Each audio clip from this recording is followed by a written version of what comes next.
नमस्कार विद्यार्थ्यांनो. आज आपण शॉर्ट ट्रिकमध्ये 11ने 3 अंकी संख्येस कसं गुणायचं बघूया. एक एक्झाम्पल घेऊया की 225 गुणिले आपल्याला काय करायचं आहे 11 करायचं. तर तुम्हाला पहिल्यांदा काय करायचं आहे 11 ही 2 अंकी संख्या आहे. मग तुम्हाला काय करायचं आहे त्याच्या संख्येच्या लेफ्ट हँड साईडला एक शून्य आणि राईट हँड साईडला एक शून्य करायचं लिहायचं आहे. मग त्याच्यानंतर आपल्याला दोन दोनचा ग्रुप करून त्यांची ॲडिशन फक्त आपल्याला खाली लिहायची. मग आता इथं जर 2 अंकी संख्या जर ॲडिशन आली तर तुम्हाला काय करायचं आहे त्यातला एक स्थान इथं लिहायचं आहे आणि राहिलेला पुढचा अंक काय करायचा हातचा गुण द्यायचा. इथं बघा 0+5 5 एक अंक लिहिला एक खोडा. परत करा 2+5 7 एक अंक लिहिला एक खोडा. परत काय करा 2+2 4. चला पुढचा अंक घ्या 0+2 2. त्याला 2475 हे आपलं उत्तर. तर सेम आपण अजून एक करून बघूया. 330 गुणिले काय करायचं आपल्याला 11 करायचं.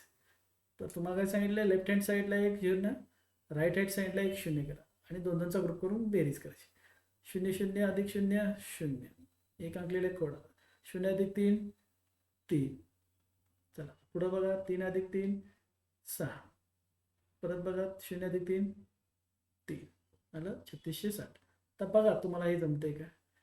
195 गुणिले 11. थँक्यू.